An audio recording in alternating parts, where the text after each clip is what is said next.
Okay, welcome everyone to Go Beyond Conversations, where I invite intriguing people who aren't afraid to go beyond their perceived limits, share their ideas for inspiration, and give you different ways of thinking about crafting a meaningful life in an intentional way.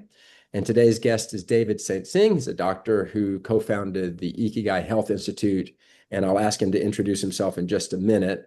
But first, let me frame the context for this conversation. We're going to talk about longevity, and the Ikigai Health Institute is a medical longevity practice. I got interested in this probably 6 years ago. I think my first introduction to really thinking about longevity in medicine, maybe the way it's talked about today, was through David Sinclair.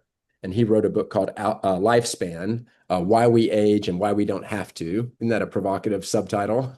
And he's a Harvard genetics professor at Harvard Medical School. And so I started digging into his approach. He looked at epigenetics, the things that you might be able to control about your lifespan. I thought that was fascinating. And then more recently in 2023, Peter Attia came out with the book Outlive. So Peter Attia is probably the best known person on this subject. He was featured just a few months ago on 60 Minutes. He has his own podcast called The Drive. Really interesting guy. He dropped out of medical school, so he's not a practicing medical doctor, but he's quite well versed and able to speak quite intelligently on longevity medicine. And so I've been following him for a while. So many of you here, people I've worked with for years, we've talked about longevity medicine from a layman's point of view. And what I want to offer here today is not a layman's point of view. Dr. David Singh is an actual doctor and can talk using medical and scientific language that I think is very helpful. What I like to do in my work is I try to craft a meaningful life in an intentional way myself, and then share with you the lessons that I learned, the hard way and the easy way. I prefer to learn the easy way, but sometimes it has to be the hard way. And what I decided to do was to be proactive with my health. So Elizabeth Pacho is on the call now. She's and I've worked together for almost a decade. She's the one who introduced me to David. And when I heard about his practice and then saw the details, I thought, this is exactly what I've been waiting for. An opportunity to be proactive about my investment in my own health, not just today, but 30 years from now. So I'm 58 years old. And the question I ask myself is, what will my 88-year-old self think about my current self's behavior? And what can I do for that version, my 88-year-old, to be really happy and proud of me? If you could come back in time, like, thank you. And this is exactly what he would want me to do, right? Is to invest my time and energy and money into thinking in decades, not just months or years. Right. And many of us, it's just so natural to think in such a short-term way. So I decided to think in decades and to be proactive. And what the work I've started doing with David in the Ikigai Health Institute, so I became a patient, a client, and went through the process that he's going to describe. And I've been living it myself. And what I've found so useful about it is it's an opportunity to gather data, and then with an insightful, intelligent medical professional, analyze the data, and then make decisions based on the data. It's very empowering, as opposed to being anxious about, like, I don't know, like, should I be doing this? Should I be doing that? Or what, am I really at risk for this, really at risk for that? And I'll give you some examples. I'll be specific, and I'll violate HIPAA. No, I'm not violating HIPAA. I'll just share some stuff that HIPAA would protect if I didn't want to share it with you, but I'm going to share it openly with you. One of the things I learned that I didn't know is that I have a predisposition towards heart disease, right? And even though I've been skinny and athletic my entire life, I still have a predisposition to heart disease. And David helped me to understand exactly what is going on and my risk if I don't take some proactive action right now. So a higher likelihood of a heart attack or a stroke is there regardless of my lifestyle. And of course, my lifestyle matters. And so what I'm going to do is turn every dial I can in my favor, because I've got a risk dial jacked up just from my own genetics and DNA towards heart disease. So I'm going to fight that motherfucker is what I'm going to do. The second thing that became clear to me is I need a hip replacement, which sucks because my whole life I've been an athlete. I've been an endurance athlete. And the last thing I want to face is a freaking hip replacement, but it's true. And the X-rays don't lie. The MRI doesn't lie. And so David's helped me to find a great clinic to do this, and this is one of the things I'm going to do in 2026 is to face that and then return to some of the wonderful athletic things I used to be able to do, I hadn't been able to do because of pain.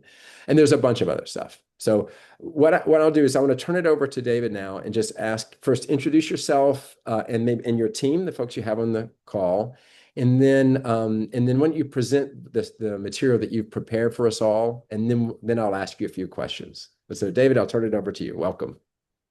Sounds great. Thanks so much, Charles. Thanks for the kind words, and it's fun working with you. I think we've had a great time. Charles is obviously a pretty lighthearted guy and treats me the same way he treats you, so it's very entertaining.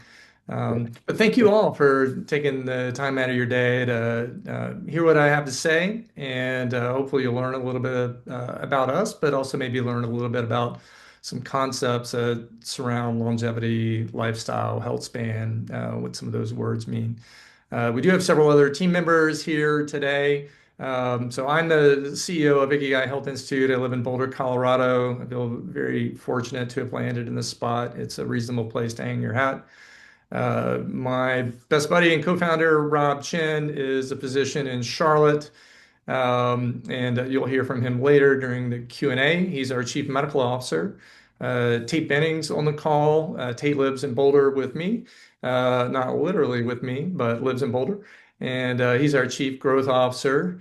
Liz, who Charles introduced a moment ago, is our newly hired Director of Sales. And I've known Liz for, I don't know, 20 years or so. She used to live in Boulder, and we're excited to have her on the team.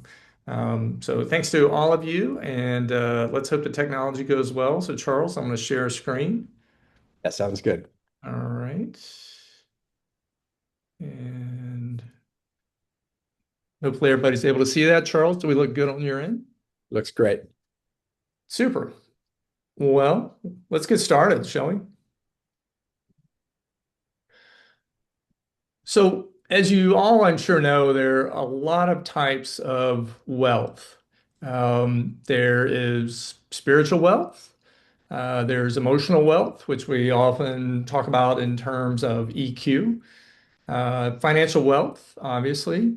Virgil, however, would argue that what you can do with your body and what your body's capable of, your health and your physiology, is the most important type of wealth.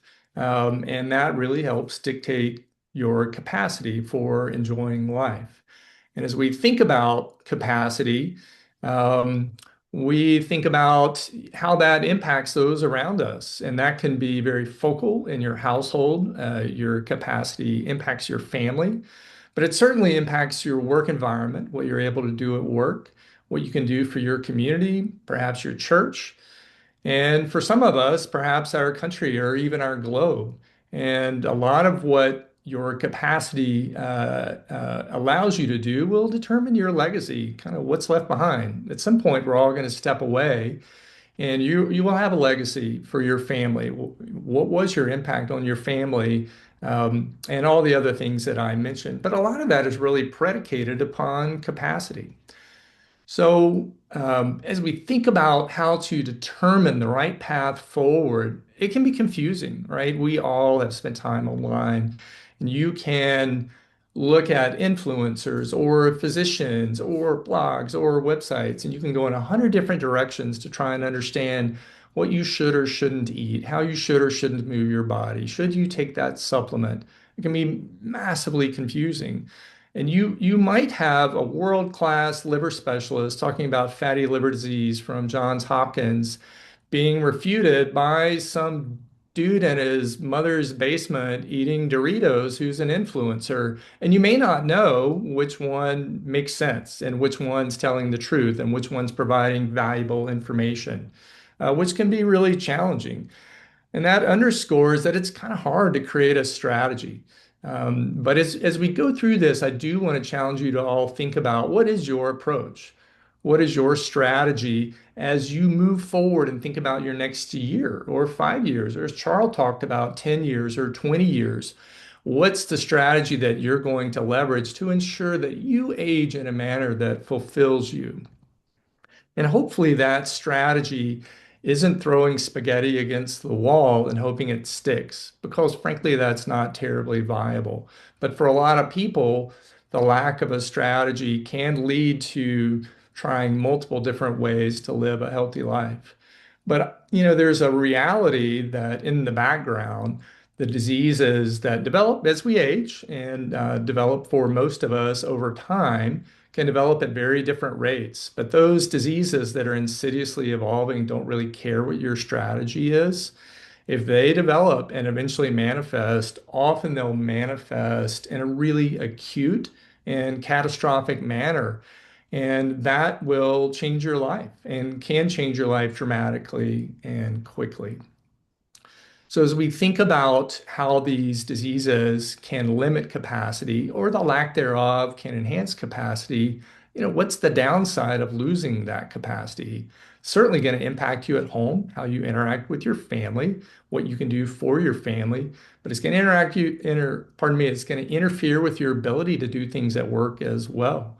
And one of the things that can happen as we lose capacity is we lose control, right? And our ability to control our own destiny is absolutely critical.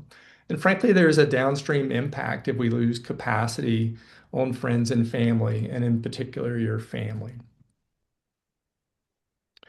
So, as we think about these issues that surround health plans and pathways and capacity, I think there's a real blind spot here. And frankly, this is both at home and on an executive level. Like you think about what you do in your own personal life. You invest likely in some form of retirement to enhance your upside when you decide you don't want to generate revenue anymore. You invest in downside protection. I know I've got probably, I don't even know, 10 or 15 different types of insurance. I'm insured for everything in the world. And that's all risk management. And on a corporate level, risk management is a very common part of the corporate world. Depending on the size of your company, you might have a specific risk management division. But inside of these risk management concepts isn't and doesn't really tend to, there doesn't tend to live this idea of health risk management. We don't think traditionally effectively about how to limit health downside the same way that we do other forms of risk. And we think this is a massive blind spot for individuals as well as corporations. When we think about these risks that are lurking out there, remember I talked about the insidious risks that can develop in the background. That doesn't mean they're inaccessible. So these are all discoverable risks. This really underscores that there's a systems issue, in particular in the United States healthcare system. When you think about your interaction with your primary care doctor, that primary care doctor has to see 2 to 3,000 patients a year, and they get about 10 to 15 minutes a year with the patient, unless you have an issue, you have a fever or a cough, or you need some help. You really have a pretty limited amount of time with them. Even the fancy concierge doctor tends to have 600 or 700 patients, which really limits their ability to dig in deep. Therefore, these risks that are not particularly concealed do continue to hide, although we would consider it hiding in plain sight. Now, I've talked initially sort of this high level, kind of scare your pants off. There's a lot of risk out there. Be careful about the risk. Are you assessing the risk correctly? Well, let's actually dig in on some of the ways to really understand what those risks are. We tend to think about heart disease, which is really blood vessel disease that creates risk for heart attack and stroke as an old person's process, somebody even older than me. We really, I think, imagine that this is something that happens in the 70s or 80s. Well, 50% of first-time heart attacks occur in somebody under the age of 60. 25% of heart attacks occur in somebody under the age of 50, 30s and 40s, right? 25, 1/4 of all heart attacks occur in people that we would consider young or early middle aged.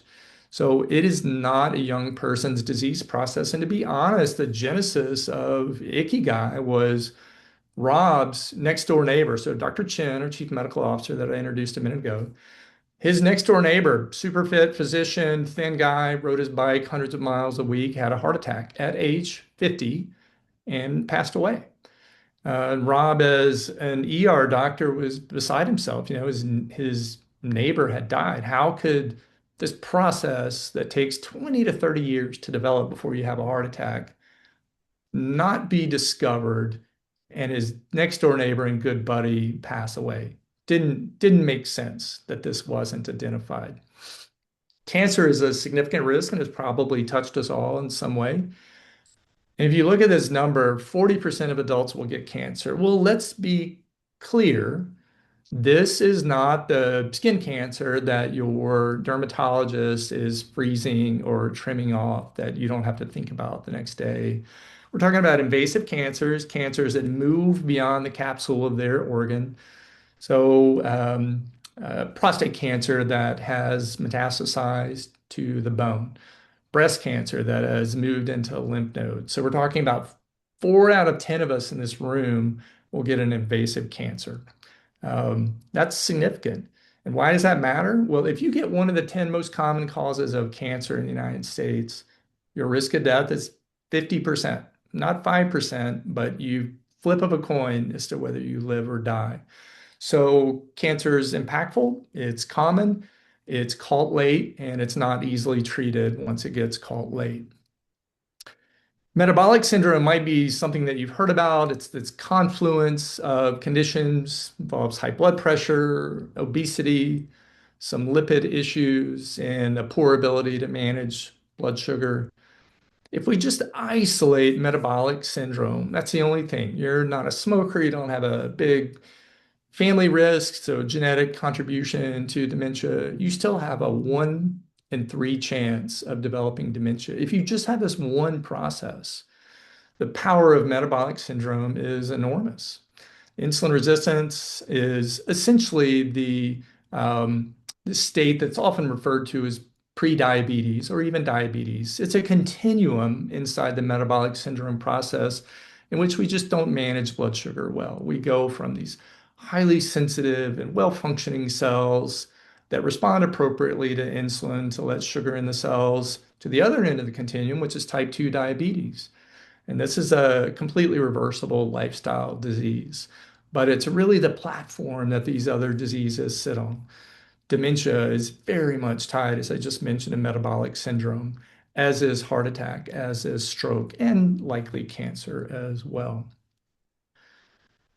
So as we think about what might happen if these diseases manifest and the impact of that, right? If I am sitting here in front of you and my right middle cerebral artery occludes, then that's going to be what's called a stroke, which means that the blood flow that is supposed to go to the part of the brain beyond the obstruction doesn't occur. And then the left side of my body will no longer function. What is the impact of that? The impact of that is massive. It limits my ability to interact with Ikigai, with Rob, with Tate, with Liz, with my friends, with my family, massively. It changes my life. And the downstream impact of that on my wife and on my children would be enormous. So understand that the risk to capacity has significant impacts to you and those things that are around you, including your work life and your family life. And there's real financial risk as well, right? If you are seated in that chair and you're highly valuable to your company and you have another 10 years of high productivity, the impact to your company and potentially your employees and even to your family is very measurable. However, what if you're not in that chair? The corollary of that is you aren't there because you've lost capacity from a stroke or a heart attack. What is the trickle-down impact to your company to replace you? What is the value of your presence versus your absence? And there's a real financial risk associated with that, not just on an individual level, but also on a company level. So as we kind of work our way through this and we're thinking, gosh, there's a lot of risk out there. There's a lot of confusion about how to discern the right approach. The risk, if it manifests, can lead to something catastrophic. What's my roadmap? And if we think about this, we have roadmaps for a lot of things, right? We've talked about roadmaps for financial health over time. Many of us started those roadmaps very early in life. We think about roadmaps to risk mitigation for downside. Insurance helps us with that. We probably started with that early in life. But have we really established a roadmap for your health? Is it blank? Or have you really filled that out in a thoughtful way, and in a way that you proactively live, a way that's actionable and sustainable, that just as Charles mentioned, is going to put you in a position in 20 years to have aged in the manner that your future self will be happy about, that you'll be living that fulfilling life that you hope to live. So my question is it blank? Or is it spaghetti against the wall and you're hoping it sticks? We think that there's a real asymmetric investment between these general concepts. Even investing your emotional and your psychological health in this day and age is something that is pretty common. Investing in your financial health, very common. But there's a huge asymmetry between that and really investing broad base in your downstream health. And I think the reason for that is most of us lean into our current healthcare system as the stopgap that will take care of that. And there's a stark reality that I wouldn't be sitting here in front of you. I wouldn't have a medical practice with Rob that has evolved so effectively if that system worked really well. But there's a huge hole there. It has its own blind spot. And so the question for you guys is to think about, all right, do I need to think about how to further invest in my health in a way that protects my downside moving forward? So what we do is we remove the spaghetti from the wall concept. We want to remove that guesswork. But we also want to step in a way that's much more personalized as opposed to the approach that I described with your primary care doctor. It's pretty hard for them to be personalized with 2 to 3,000 patients, or really even your concierge doctor. The goal for us is to limit guesswork and take care of our patients as individuals and individual people. So, how do we do that? Well, if we think about the things that impact us that really limit our ability to age in a fulfilling manner, there are five of them that we consider core. And we've talked about these already to some extent. Cardiovascular health really references heart attack and stroke risk, any artery disease, kidney disease can come from artery disease, metabolic disease, we touched on. Cancer, we touched on, very common. We tend to diagnose it late. It doesn't manifest well. And frankly, only 4% of all cancers are effectively screened in the United States. It's a pretty bad system that creates risk. That's why you have a 50% chance of death if you get one of the 10 most common causes of cancer. Cognitive disease, which is, a PC way of saying dementia, probably has touched all of us. Certainly touched me. My father had a 20-year path that he walked with dementia. So, it's something that is very, very real for me. But as you all know, dementia very much impacts your ability to age in the manner that you want and live your Ikigai. But underpinning all of this, honestly, is physical capacity, right? So if you don't have severe cardiac disease, you're metabolically reasonably healthy, you don't have active cancer, you don't appear to be on a path for dementia, but you can't move effectively. Let's say you have limited strength and limited stability, which creates a fall risk. You have underlying osteoporosis and you're 70 years old. If all of the other levers are pulled appropriately and you fall and break your hip, you live in Boulder, you slip on the ice, you fall and you break your hip, or you live in North Carolina for that matter, and you get an ice storm there and you slip and break your hip, your risk of death in the next 12 months is through the roof. Having a hip fracture or a long bone fracture is very, very devastating. So part of what is important to us is assess your physical capacity and help put you on that path to strength and mobility and stability and balance. So how do we do this? This is really kind of a high level slide, but it is very intentional. We have a clear process that we follow On the front end of that process is getting to know you. As I mentioned, Ikigai is an Okinawan term that roughly means your reason for existence. And our goal is to understand what brings you in the door. What have your last 45 or 60 or 70 years looked like? And what's your Ikigai moving forward? Like, what do you want to do? Who do you want to be? And if if we don't do that, it limits our ability to create a personalized approach within the system that we have. So up front, we assess you, and part of that assessment is getting to know you. And then the other part is running a broad-based group of studies. Some of them involve how you move your body, some of them involve blood studies, some of them are looking at blood vessels. Once we collected this information, then we create a strategy and we recommend that strategy, right? So our strategy isn't throwing spaghetti against the wall. The interventions are very science-based. Our goal is to always explain them in a way that's digestible.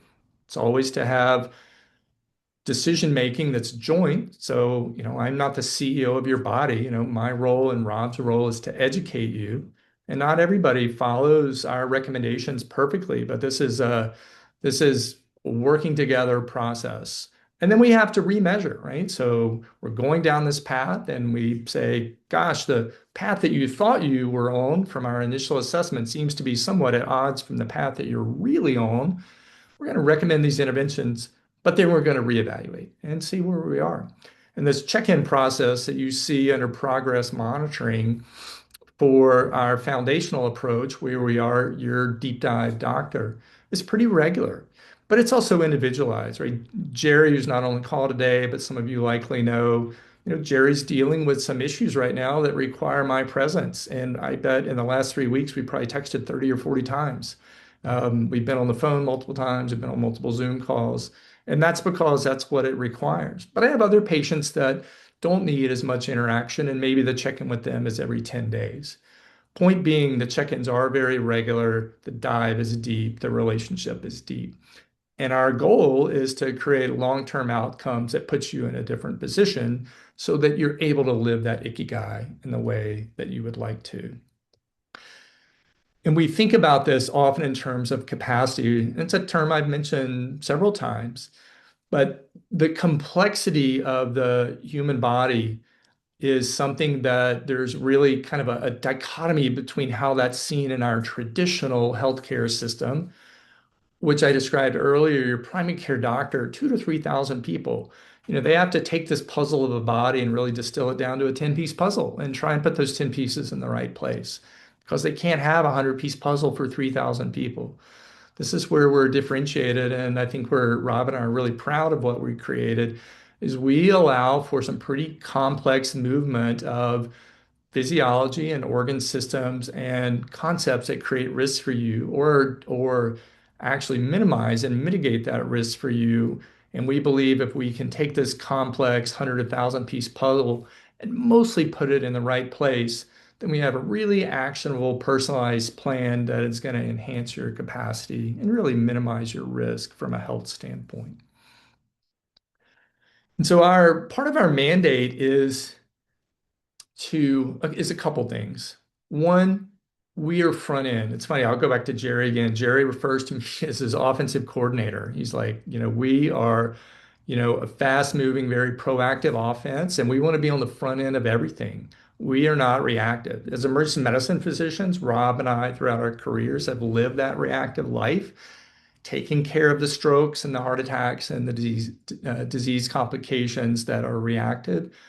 That is the design of our healthcare system. That is not Ikigai. Our goal is to do exactly what Charles said and put him in a position so that when he's 80 years old, he's living a life that he wants to live, but it cannot be by accident. And what we've discovered with Charles and most other patients is that the path that he thought he was on was going to put him in a position where he's going to engage with reactive medicine. So we're trying to course correct so that we limit the likelihood of that. But our job also is to be honestly very medically agnostic. We are not here to get excited about testing that is not actionable. There are many genetic tests out there that have value. Most of them right now are low value. We're here to listen and learn to science as it evolves. But our job is to discern when it's applicable so that we can look our patients in the eye and say, this is something we can take action on. We know that the result of this is going to matter. So this test is important for us to evaluate for you. So as we dig in a little bit more to our approach, we have three different ways that we interact with patients. Foundations is our approach where we become your doctor, whereas with vitality and performance, we're a consultant. We're not your active doctor. With foundations, this is what Charles participates in, and Jerry, this is what I've described. It's a broad and deep dive in which we get to know you on an intimate level, and we learn a lot about what your risks are, but hopefully, we're in a position to mitigate those risks and work with you as we move forward to ensure that you're heading down this path towards aging in the manner that you want to age in, that's fulfilling. Whereas vitality, I'll discuss a little bit more in detail in a moment. This is really like an executive physical program.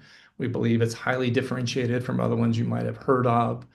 Performance, which is our last way of engaging with us, is for individuals that are really excited about enhancing their metabolic state, their cardiac state, their pulmonary state, and their physical capacity. So on the front end, we don't do any cancer testing with this. We're really looking at your cardiometabolic and your pulmonary performance, along with how well you move your body, what your lean mass distribution looks like, what your muscle distribution looks like, what your fat is.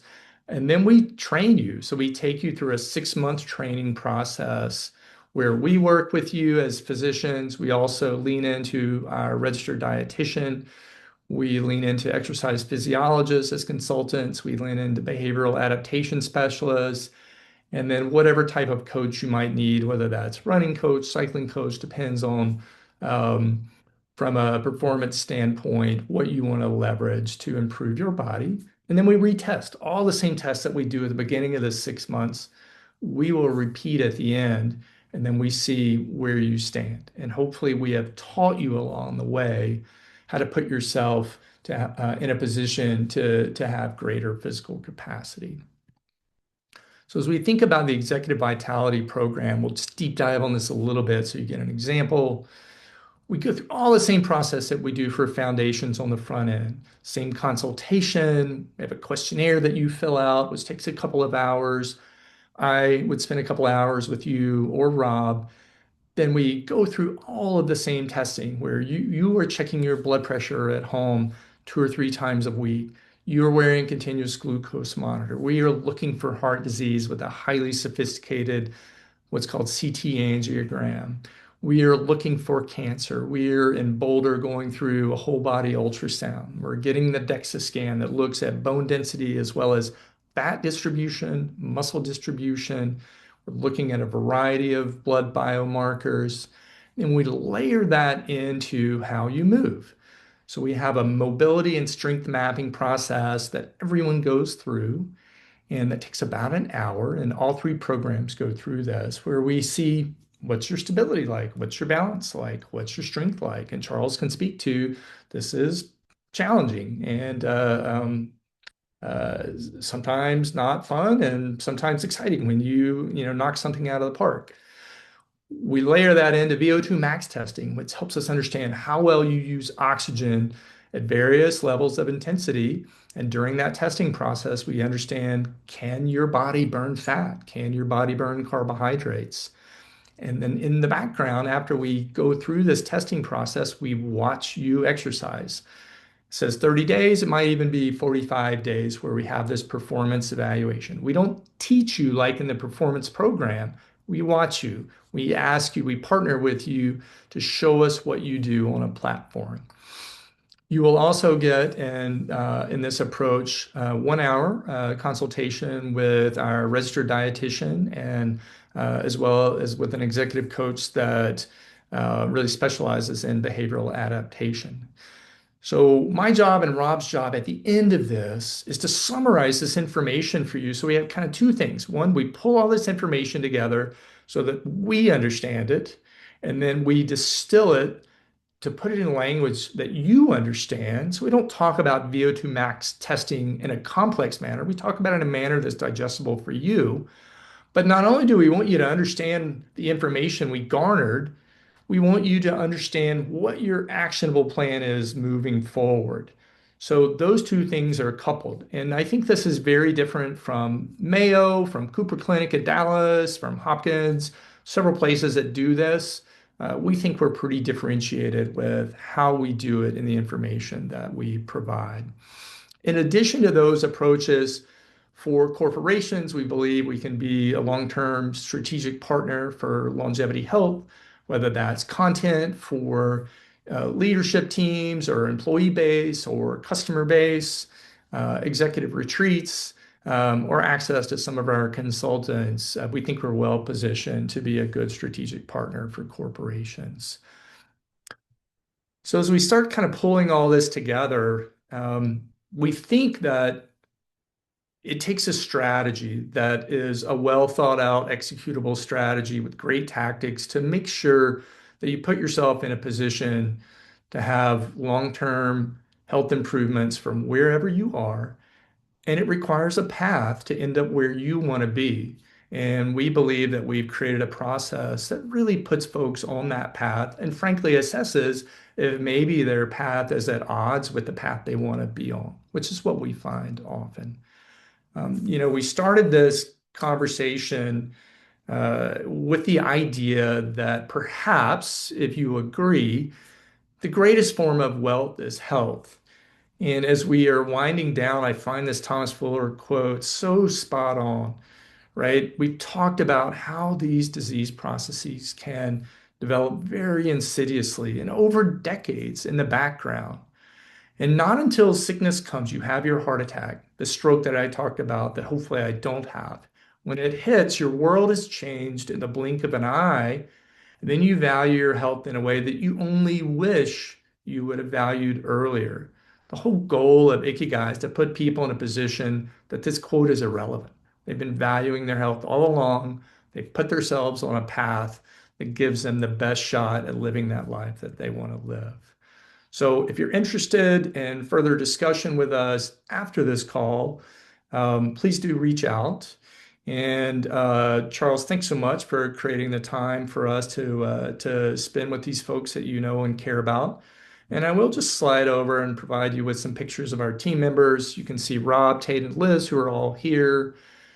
Gwen Dooley is one of our advisors. She's an executive coach that's a behavioral adaptation specialist. Bobby McGee is one of the most famous running coaches in the world. And he's one of our performance advisors. And Jared Berg is a world-class exercise physiologist and registered dietitian. So with that, I think I will pause. Thank you for your time. I'm going to stop sharing and pass it back to you, Charles. Thanks. Awesome. Thank you, David. And actually, why don't we do it here? If anyone is interested in reaching out to you, what should they send you an email? What would be the best way to reach out? Tate, I don't know. You want to say what you think the single best approach would be? Sure. Yeah, I will. I'll include my contact information and David's contact information in here. So send an email to both of us. I'll drop it in the chat here, and you can reach out. Thanks, And we'd Tate. love Awesome. Thank you. Yeah, and I want just a couple comments. So thank you for that overview. I thought it would be helpful to get that rather than diving straight into Q&A. So I really appreciate that overview, David. And I'll just say from my experience, because I'm working with you, I've done all of the things, that David was describing. What I really appreciate about this approach, it's not just medical tests. So there's plenty of medical tests there, and there's all kinds of blood work and data that you get.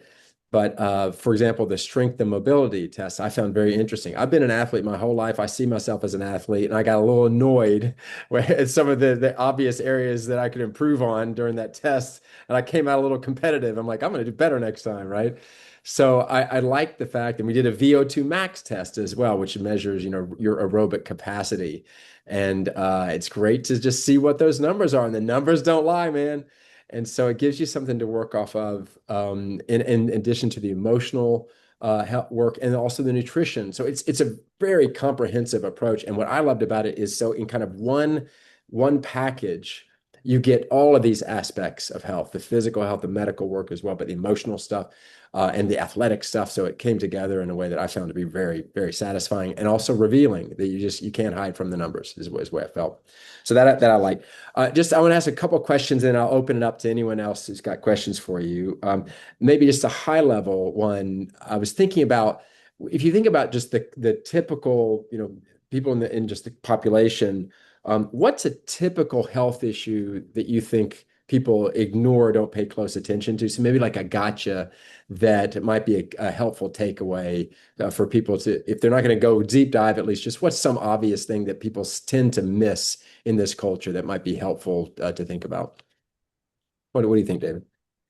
I'll go first. Rob, you can go second. Um, yeah, there is no one thing. I could talk for another 45 minutes, but I will not. Yes. Um, you know, I think on a sneaky level, I think how we eat and handle carbohydrates is critical. And just to be clear, like we are not like, an anti-carb medical practice, right? We just try to be thoughtful about how to eat, but we do live in a country that access to an abundance of carbohydrates is very real, convenience is very real, which often leads to overconsumption of carbohydrates, such that our body can't then make use of that energy source. And that ends up leading to insulin resistance, right? Which, Charles, you have some mild insulin resistance despite, living a pretty healthy life.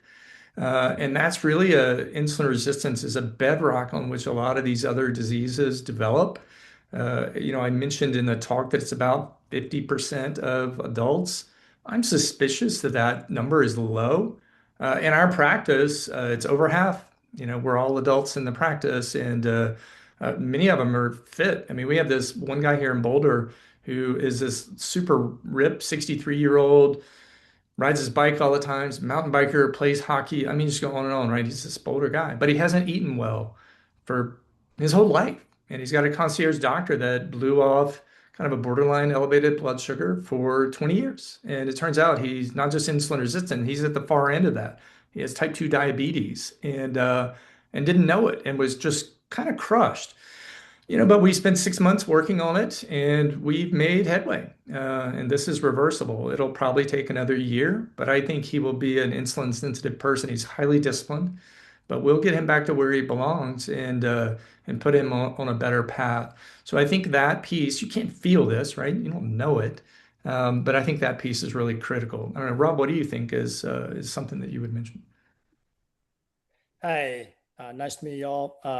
I actually agree with you wholeheartedly, David, that the insulin resistance is an issue, Charles, that most people have a false sense of security.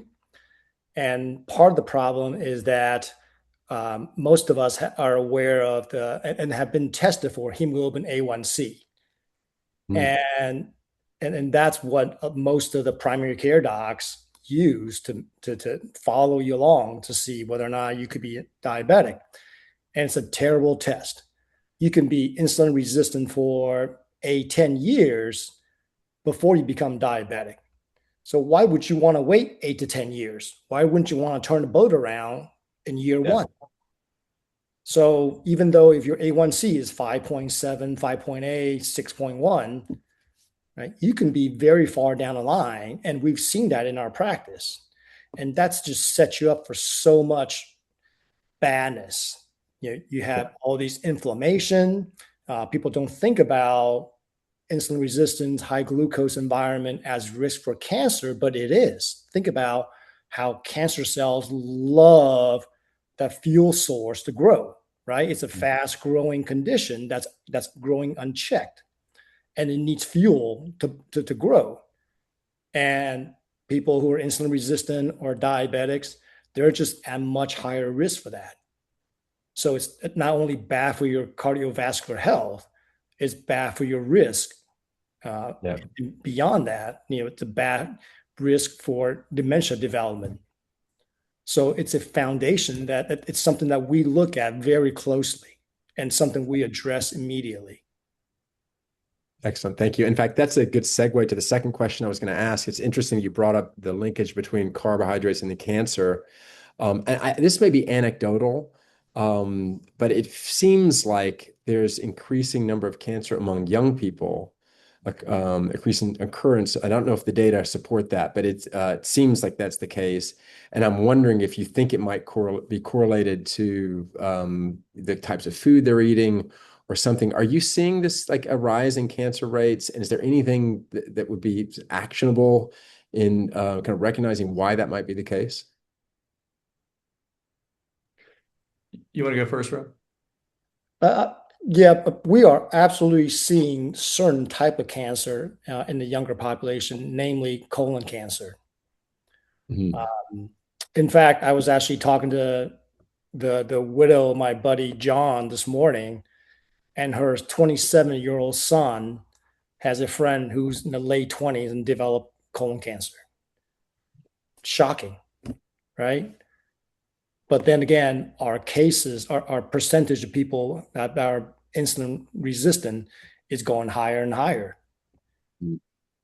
Yeah, I think the answer is yes, and it depends on which cancer you're talking about. Another example is non-smoker lung cancer. We call it non-small cell lung cancer. The incidence is on the rise, and my suspicion is that this is related to what's called epigenetics. So it's the interface of our environment and our genetics. Terribly complex, some challenging things when it comes to what's actionable.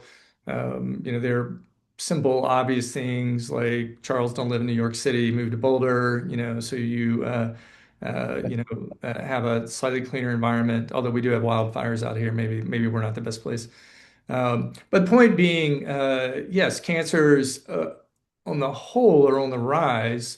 Um, but the why I think is still being teased. Obviously, this is not what we do at Ikigai. We're not a research institute, but our job is to always do our best to understand when there's clear, actionable information. And we know that pollution is one of those pieces. I'm sure we're going to learn more about microplastics as time goes by. But yes, that's a very real thing. Yeah, no, thank you for that. And just as an aside, I have a good friend who moved to Fort Collins, Colorado from New York City. And he said, Charles, your people are all out here. What are you doing in New York City? And I'm like, stop it. You think I don't know this? It's okay. So Colorado keeps calling me. I know, I know. Um, but no, thank you for that. I appreciate it. And one of the a client I've worked with for many years, I'm dear friends, his 15-year-old daughter has breast cancer. And so in one of my executive mastermind groups, we've been supporting him. I mean, it's just heartbreaking. 15. So she had to have a mastectomy, a 15-year-old girl. And so and I'm like, what is going on here? So, but I understand it's what I like about what you guys are doing. It's complicated. And that puzzle piece you showed of a human body, it is a lot of things interacting with one another. And when Jerry, he's referring to Jerry Haley, who's Mandy's husband. Mandy's on the line right here too. When Jerry referred to you guys as his offensive coordinator, what he's talking about is you look holistically at all the parts coming together. And of course, you need specialists, but a specialist who's just looking at cardiovascular disease, but not paying attention to other things, that's like one aspect of the game, and you guys are looking at the whole game, and that's why you need the offensive coordinator to coordinate all these different pieces. And I think that's a really thoughtful approach, especially it's just complicated, and I appreciate that you guys don't give simplistic answers at all. You give data-based answers, and I find that to be really empowering. So I appreciate that. So hey, Bill Horvitz on the line. Bill and I had a call this morning, and hey, Bill, can I ask your question for you? Yeah, yeah, go ahead. So Bill, is that all right? So Bill and I were talking. I told him, I said, "You joining this afternoon?" He's like, "Yeah, I'll be on." And I said, "Are you going to ask him a question?" So, but I get to ask it because I liked it. I liked it. It's too good. He said, "So, what are all the things I should stop doing To live longer. if I want to live longer? If I want to live the long, healthy life, what are all the things I should stop doing?" And I'm like, "Bill, we don't have that much time. So Yeah, maybe give yeah. him a short. Is that fair, Bill? Is the question?" Yes, that is Okay. exact. Yeah, in my performance review, all the things I'm supposed to stop doing to live longer.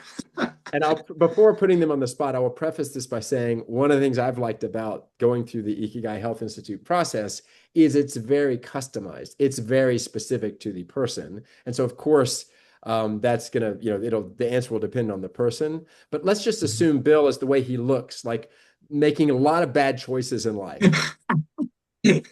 Yeah, exactly. My Oh mother man, said, if they tease you, it means they love you. So there's a lot, Yes, yes, there. yep. But I don't know. Charles, But you stole what do you my think? thunder. Oh, I okay. was Sorry. I was going Now to come see, after you, Davis. Bill, and say you wouldn't be asking that question if there wasn't a lot of trouble in the closet. That's But exactly right. He's already figured um, it out. yeah, Yeah. So, yeah, it does depend on what you do, but I think part of the point of the presentation was to help you understand that how you live your life is pretty impactful.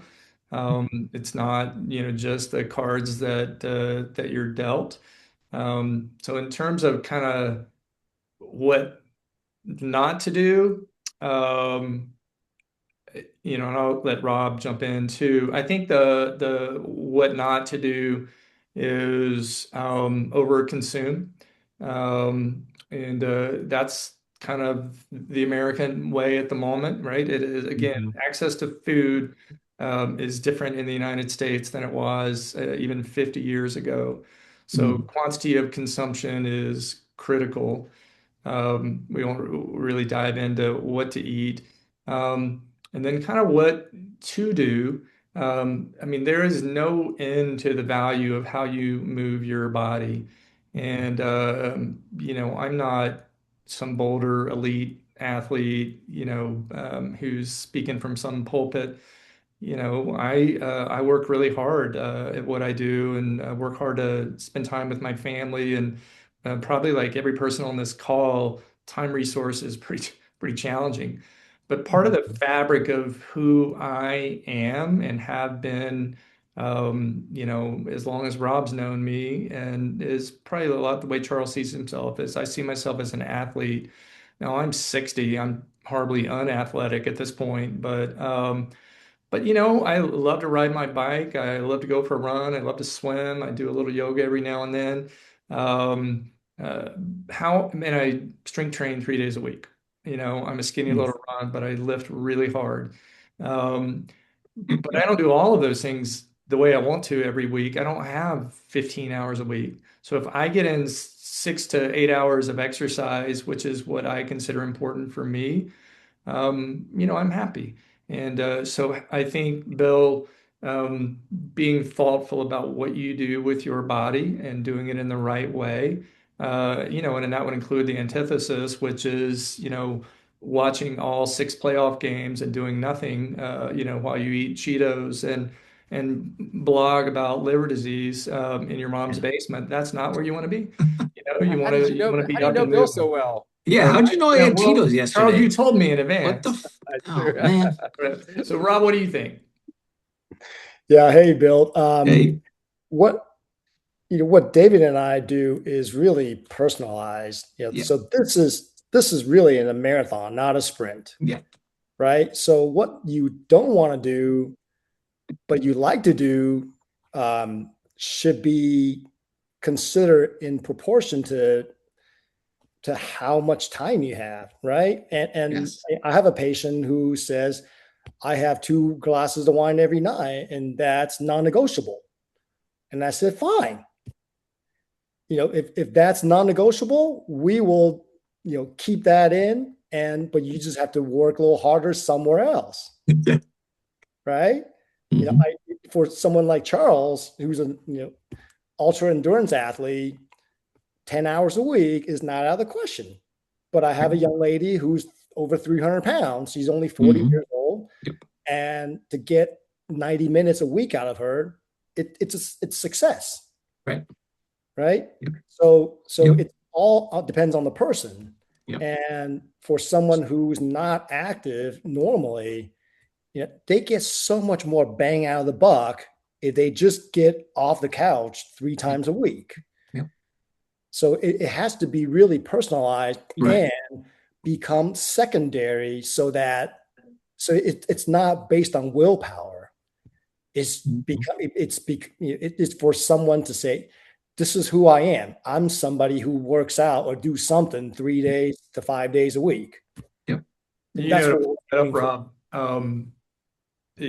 Rob and I talk about this a lot. The idea of habit formation. We really If you haven't read Atomic Habits, I would recommend all of you to read that. It's a book by James Clearly. And what Rob just referenced is one of the core parts of that. It's making whatever part of the fabric of who you are. And if part of your fabric is some form of exercise, then you just see yourself as that. It isn't something I got to Mhm. do. It's just what Right. you do, who you are. Mhm. But there's an antithesis to that, right?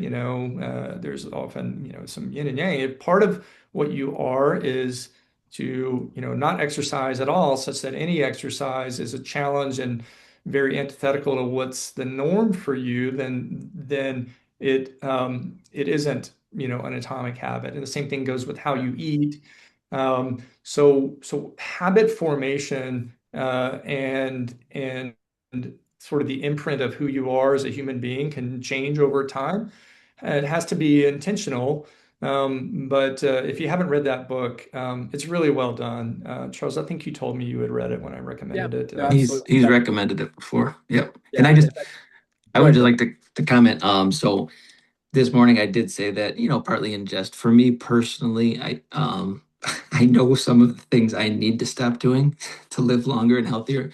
Um, but yeah, I've developed some habits I never thought I could, healthy habits, as you mentioned. And now it is part of my fabric, like going to the gym.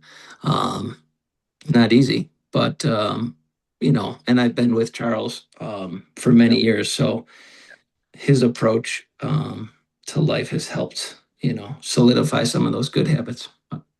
And we But work thank you. on, yeah. So what James Clear highlighted in Atomic Habits is the I am statement. And he gave the example of someone who says, I'm quitting smoking, like I'm trying to quit smoking. The identity implicit in I'm trying to quit smoking is I am a smoker. And the counter to that is to say, I'm a non-smoker. And then you start acting like a non-smoker. And your earlier comment about athlete, this is one of the things I ask everybody in the first week of the workshop I run every quarter to repeat after me, I am an athlete. So I want everybody on this call to say, like, put this on your mirror, I am an athlete, and then start behaving like one. And what athletes do is they treat their body with respect. They set ambitious goals and they work towards them. And so you're preaching to the choir for sure, David, when you mentioned that.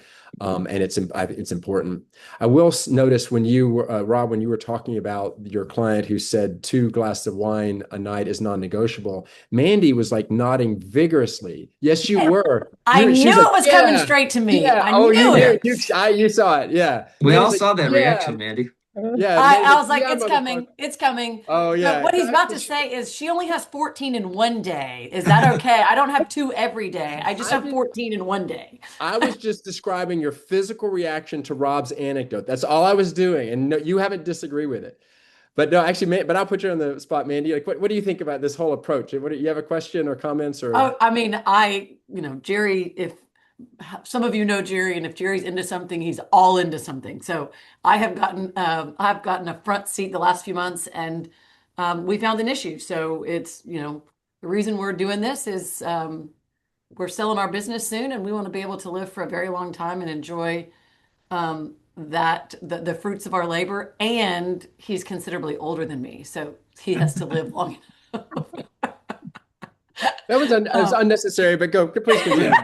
This is being recorded. Jerry's going to be shaking his head but now. I think, watching Jerry go through this, one of his doctors wasn't necessarily on board with the whole concept. And, he's bought in and he's told that doctor, that's not how this is going to work. Here's how it's going to work. And if you're not in, I'll go find another doctor.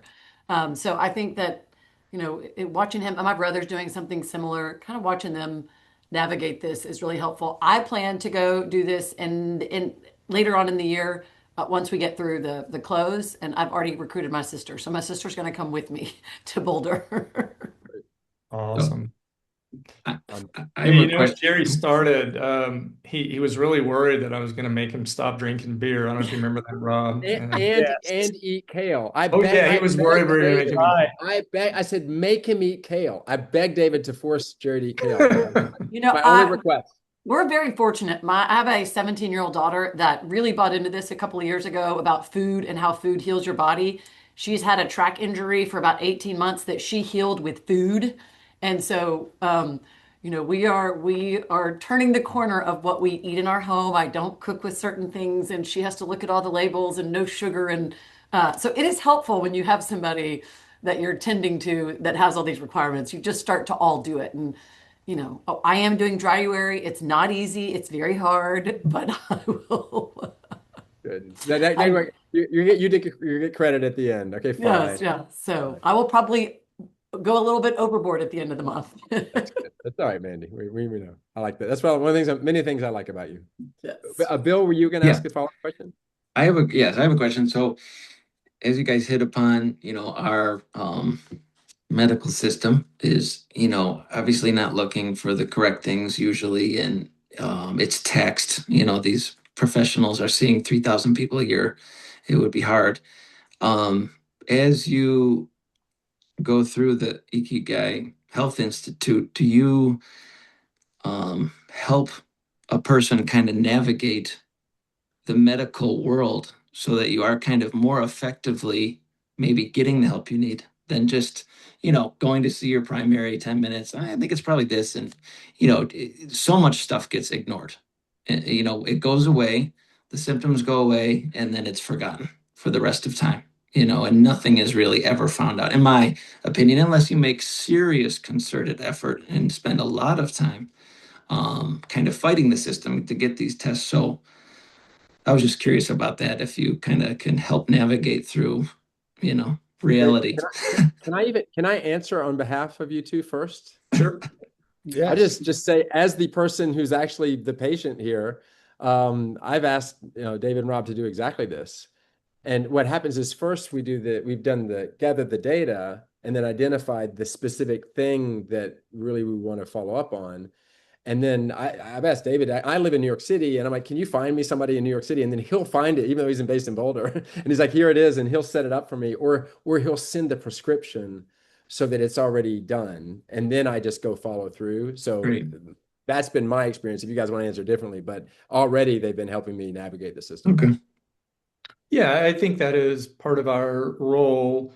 We do play some level of primary care. We're not acute care doctors, like belly pain or a fever or a cough or whatever. Yeah. That's primary care, urgent care, ER. But you know, there's a lot to manage. I mean, I have a patient that has had 20 plus years of reflux that has never been addressed, which creates risk for vocal cord damage, creates risk for esophageal cancer. I was like, you got to see a gastroenterologist and get scoped. Like, this is not, I can't fix this, but we will not ignore this Mhm.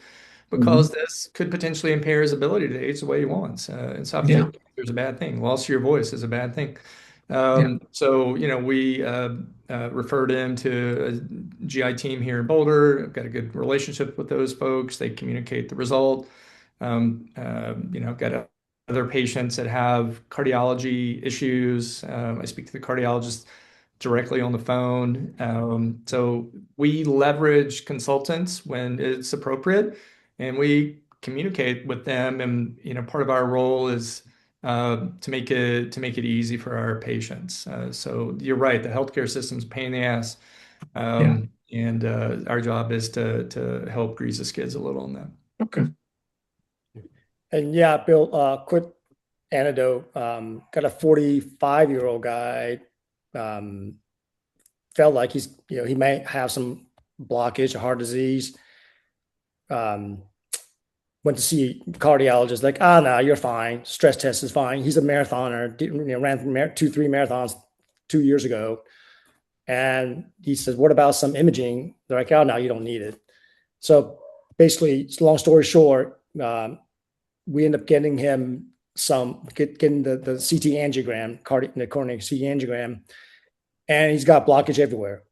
Goes back and see the same cardiologist, and 2 months, 6 weeks later, he got bypass surgery, cracked his Yeah. chest open, going from, oh, you don't need it, to bypass surgery. Yeah. So Yeah. Yeah. No, there's so many. Yeah. So, ironically, I'm 45 years old today. So that was pretty happy funny. birthday. Yes. Yeah. Thank you. But, another anecdote, but my CFO is a lifelong runner. Um, this man's never been overweight. Um, I know he eats pretty well, relatively. I mean, he's not overweight, so he doesn't overconsume, right? It seems very little scotch every once in a while. And he has a history of heart disease in his family. His previous doctor would give him stress tests periodically. Got a new doctor, they didn't do it anymore. So, just on a nudge, he turned 70. He said, "Why don't we do those anymore?" I did it with my previous doctor. And I said, "I don't know, we can." Stress test led to this test, led to, with him being very forceful about this, because this was all routine, nothing, no symptoms. Angiogram, 10 minutes in, oh boy, 95% blocked, 90% blocked, 90% blocked. Triple bypass Monday, which was 2 weeks ago. I mean, this doctor told him right afterwards, you should have been dead on the side of the road with the way you run.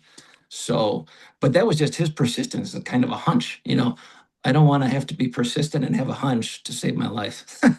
So, So I think that if you want to summarize what we're doing here, and the reason I invited Dave and Rob here is that being proactive is just it makes so much sense, and maybe it's yes, fine, but in a case like that, it's preventable, and that's what I want to avoid is the yes, preventable disease or yes, death. I think When the my problem, family, Charles, sorry to interrupt, but what Bill just please, underscored is what I tried to mention in the talk is that these processes are insidious, right? You don't know what you don't know.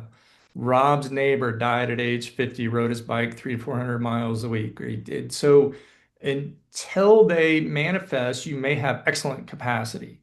And yes, and maybe what you discover when you go through the testing is I don't have anything. Now we haven't had that be the case with anybody other than a couple of 30 somethings yet. But you just don't know. And so, Bill, your description is not uncommon, right? The patient hasn't manifested symptoms that get the attention of the primary care doctor who lives in a world where you don't do anything until it's time to react. yeah, But the problem, the juxtaposition there is that the disease takes 30 years before you have your heart attack. So you have a window that's pretty long where you can discover, risk assess, and then intervene and course correct. That's just not our healthcare system. yeah, yeah, awesome. I Hold on, Josh, I came wait, late to the party. Just a quick, go ahead, sorry, Stan. and I do want to hear everything here, but I'm 70. I had a stroke at 39. I had a pulmonary embolism 10 years later. I had a clot in the back of my leg a few years later.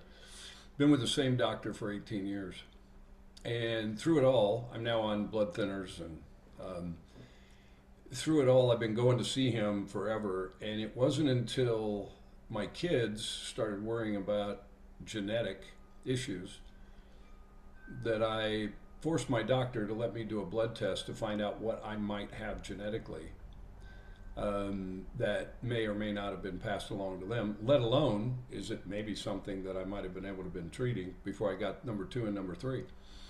And I'm lucky I have zero blockage. I have some electrophysiological crap going on.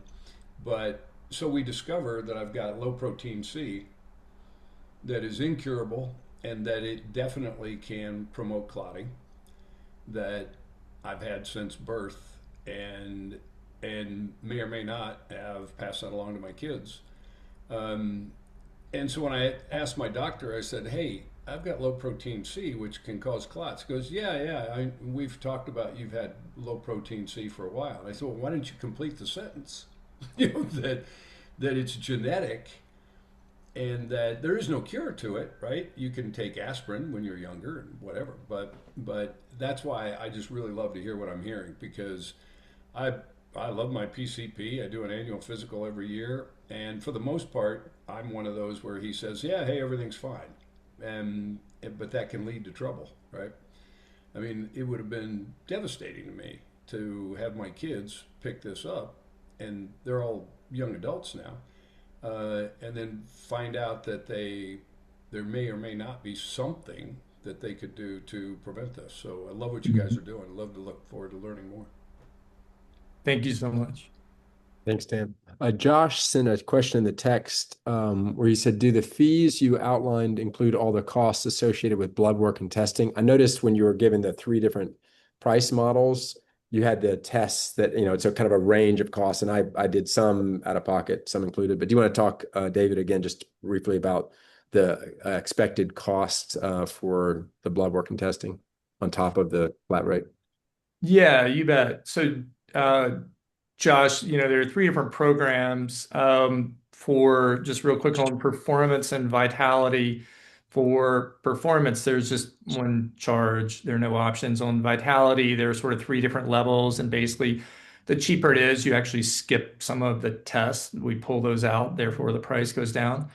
For the program that Charles is in, Jerry's in, which is called Foundations, um, the the upfront cost, that range really references what you would cover. You're still paying it out of pocket. So it's basically $2,000 to roughly $7,000 for testing. Some of the tests are a little more expensive, like whole body MRI. Some people choose to do that, some choose not to do that.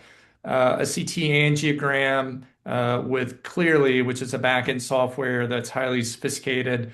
In the Charlotte market costs like $2,500, in the Boulder market costs like $1,700. So it's a little different in different markets. That's the reason for the range. But yes, the tests are included with that kind of $2,000 to $7,000 range, and then it's $1,500 a month, which is really your physician and administration fee. You bet. You're welcome. Gosh. And then Elizabeth said, interesting fact, I've been trying to set up a concierge doctor in New Jersey area for over a year, and all the highly recommended ones have a waiting list. Yeah, so I think that's going to be the challenge. I mean, if you want to comment on it, I'm sure there's a waiting list. You guys are still accepting patients, I'm assuming. So, yeah, but not this is probably difficult for many people. I think the concierge medicine and maybe the longevity medicine is emerging as a response to some dissatisfaction with the current medical practices, what Peter Attia calls medicine 2.0, and you guys represent medicine 3.0, right? But I don't know, any comments on the waiting list for highly recommended doctors and concierge doctors? Yeah, concierge medicine is a little different than what we do. That's really kind of white glove primary care medicine. So again, instead of having 2 to 3 thousand patients, they might have a patient population per physician of like 600. So it still, really limits your ability to deep dive the way that we do. So, for example, from a doc to patient ratio, we expect we will land somewhere between 30 and 40. So one provider to 30 or 40 patients. So pretty significant difference. I think on the concierge side, relative to what we are doing, like it's pretty well recognized. If you ask somebody, in almost any state, what's concierge medicine, they would probably describe that. A primary care doctor that I have access to, I think if you ask them, what's a longevity doctor do, they would say, I have no idea for most people. So the fact that they're out there and well known, it doesn't surprise me that people, Elizabeth, are really excited and interested in that so they can get a better experience. And I think it is a better experience than your primary care doctor. You just have to be willing to pay for that. But I think it's still quite differentiated from what we do. Yeah. I'll just mention quickly that it's a bit of a wild west currently because there's no standardization. So when you say concierge, it could be just a step above primary care where you have certain level of access to a broader level of workup with functional medicine doc who actually have some additional training. So sometimes it can be a little hard to compare apples to apples. And what David and I have designed and developed, it's essentially how we treat each other. We're each other's patient, right? So we're not treating our patient differently how we treat ourselves. And the program is really designed selfishly to really how I want to take care of myself, how David want to take care of himself, and then we're just making it available to everybody else. Yeah. So we live No, our Ikigai on a daily basis. no, for sure. And I'll say, just I've been working directly with David in your program, and so David and I have a texting relationship, and so anything that comes up, I feel very comfortable texting back and forth, and which makes me feel kind of empowered and relaxed a little bit. If there's any issue I have immediately, I could reach out, and then you guys send me these monthly summaries that encapsulates all the work we've done and analysis you've got with some specific action items. And I find that really helpful too, to see that. So yeah, I mean, there's a lot of effort. And so we could call that concierge, by the way. It feels very concierge to me that I'm being taken care of. But whatever the label is, I think longevity is the right description for what you guys are doing, because it's taking decades into account. The work you're doing here is multi-decades, truly. That's why I was saying my 88-year-old self is looking back now.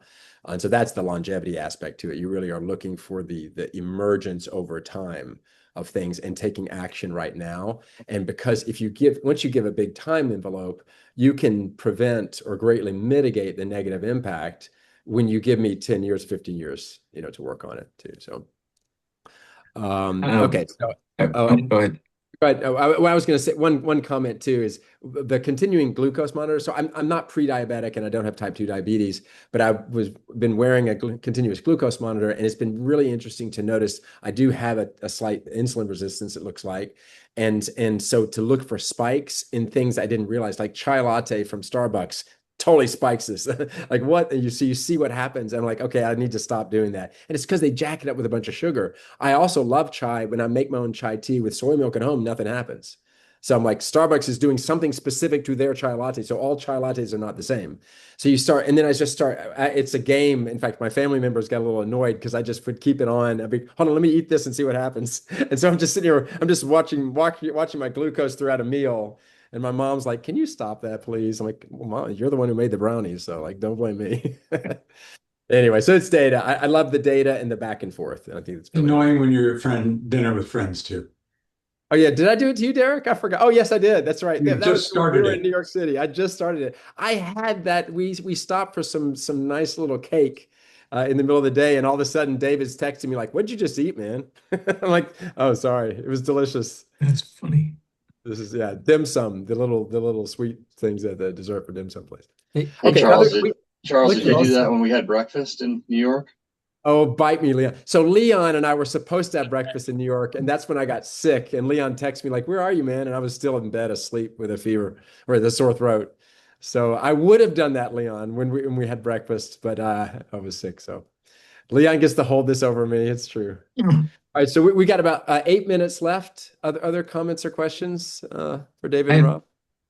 I had one going back to the concierge medical service. So I was with a doctor that my father went to as well, and he switched to like a MD VIP, and you got this letter. It basically said, "I'm going to eliminate all these patients, and you'll get, more attention," which I think is true. So my understanding of most of these concierge services or medical VIP is they're just reducing their patients, as you guys have said. So yes, the likelihood of you accessing them is greater. But in my opinion, this particular doctor, he wasn't that great. He had already misdiagnosed my father like multiple times. So what's it doing?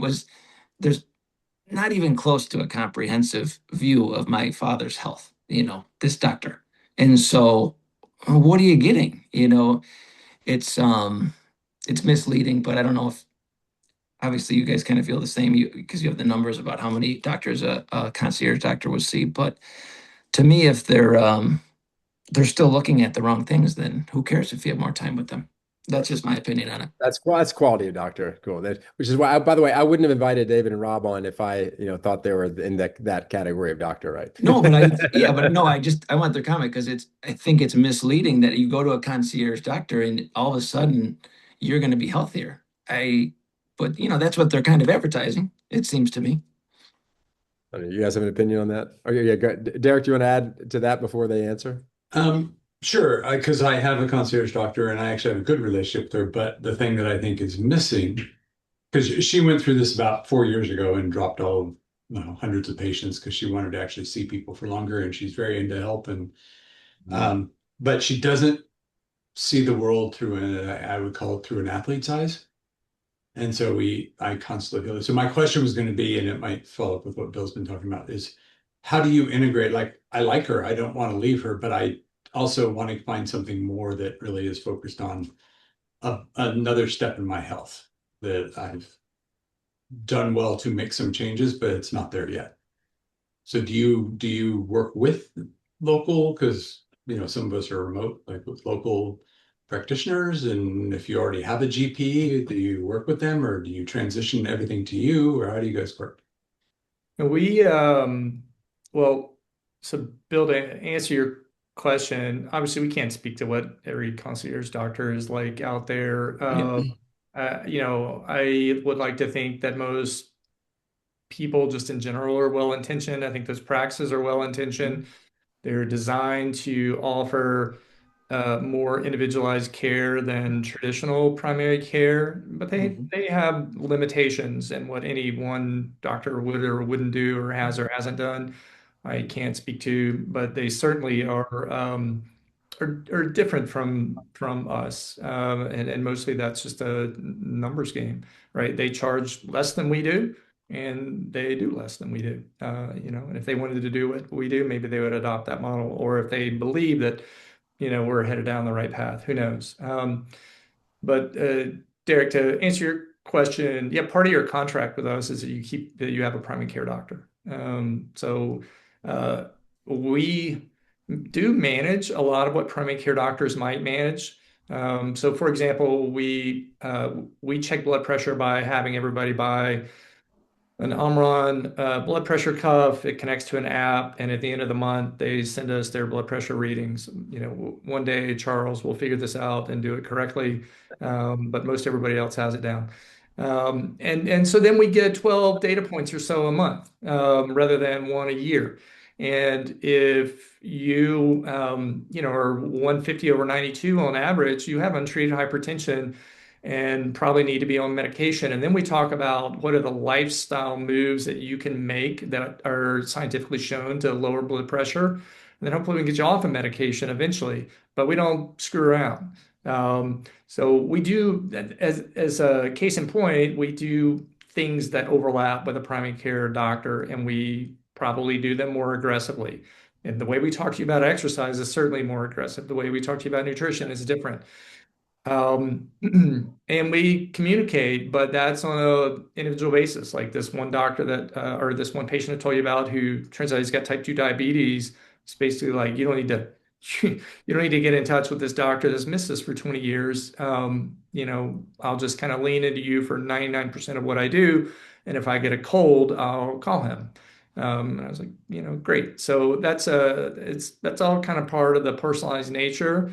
If became a patient and said, "Hey, I want you to talk to my primary care doctor so that he or she knows what's going on. I've got a great relationship with her," then we would do that. Yeah, and I'll say, yeah, I would say it's complementary.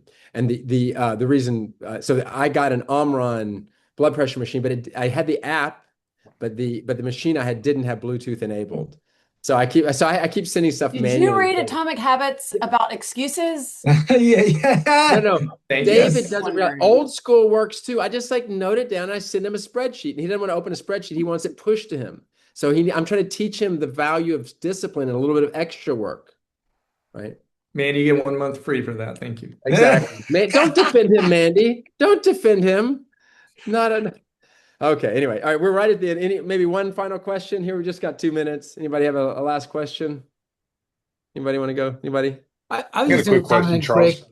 Oh, go ahead with the question. I just want to John. comment real quick though that the data, the way in which we handle data and take data is very much different. Like you've talked about all the devices you wear, the apples, the rings, the cuffs. Yeah. Like, we run this practice largely remote. We do ask you to come to one of our offices like once a year, basically, to get tested. But most of it's remote because of this constant flow of data that we're monitoring and trying to again, when you talk about being proactive, you need that data and you need it more than once a year or twice a year even. Like we are getting regular data. So that's just a really different dynamic that again, traditional healthcare is really struggling to catch up to, and we're trying to stay really aggressive or progressive in handling. No, I agree. And I live in New York City and David's in Boulder. And I went to Boulder to do the initial round of tests, and then everything since then has been remote. So that's fine. And then also, he's also tracking my training data, like the workouts that I do as well. So it's not just blood pressure and continuous glucose, but it's also training as well. So there's a bunch of stuff that we're in constant contact on, and he can ping me about. So, but John, did you have a question? I do. Thank you, Charles. Really interesting presentation. Early on, uh, the doctors were presenting the notion that we're bombarded with all the things we should do, all the things we shouldn't do, come from influencers in the basement eating Cheetos. It's hard to know what really is right and what really is wrong. And you also mentioned diet and cancer. I have prostate cancer, uh, and I've read both things that carbohydrates really um, help the cancer to grow. And I've heard also that prostate cancer is different and that it's not as affected by carbohydrates, that other things matter more. Do you have any perspective on that? Sure. What we're learning. So the simplest form of a carbohydrate that our body uses is called glucose. And we can eat simple sugars, which is fructose usually in fruits or like a soft drink or something like that. It gets broken down to glucose. You can eat complex carbohydrates like a russet potato, which will get broken down to glucose. That's ultimately where it lands. In terms of what we know and don't know, and Rob, jump in as well. There is a lot of data that is highly suggestive that a glucose-rich environment, so that CGM that Charles is wearing, if it was on average 120 a day and he was having spikes up into the 200 regularly, he would have a relatively blood glucose-rich environment compared to where he should be. There's a lot of data that suggests that excess glucose in your bloodstream can enhance the growth of cancer cells. Probably not that way for every type of cancer. We don't know enough yet to, with 100% certainty, say that is the case. What we do know is that across the board, being in sort of a chronic elevated blood sugar, we call it hyperglycemic state, that is highly dangerous. As I showed you earlier, it creates risk for dementia. It certainly creates risk for heart attack and stroke. There's a reasonable likelihood that this plays a role in the very complex process of cancer, which is likely to be differentiated between different types of cancers. But is there any risk to having an average daily blood sugar of 88? Zero. Is there any risk to having an average daily blood sugar of 110? It's through the roof. So whether that causes or doesn't cause cancer, or where that science goes, won't change the fact that if you eat a lot of simple sugars or dramatically over-ingest even complex carbohydrates, that you're probably creating some risk for your longevity. Thank you. You bet.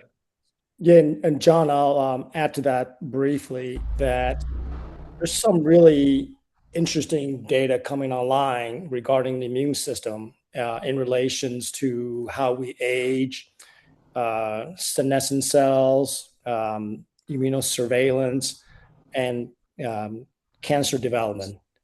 So yeah, there's definitely a lot more data that needs to be gathered, more study needs to be done.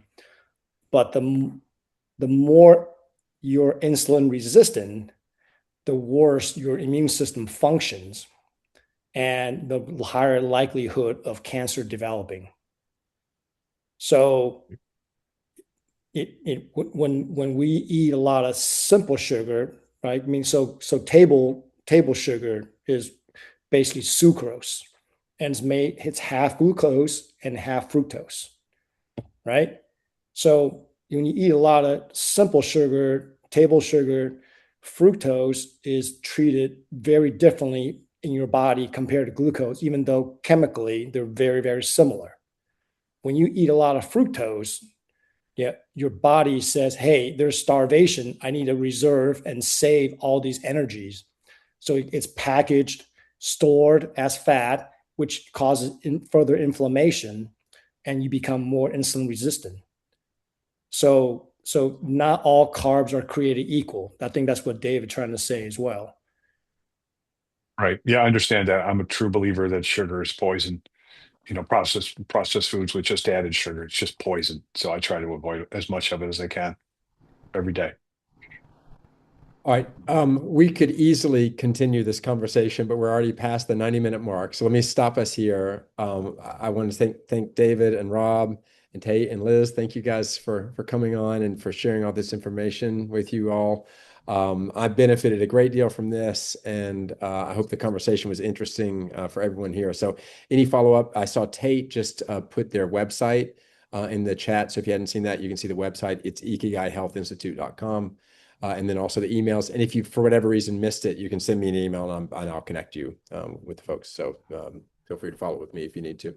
But thank you. It was wonderful seeing you all. I hope you found this good use of your time. Our goal here is to go beyond your perceived limits, which includes your physical health. So please invest. And I look forward to connecting with you all again. So thank you very much. Bye. Thank you. Charles. Okay. Thank See you, you. everybody. Yep. Bye-bye. Bye.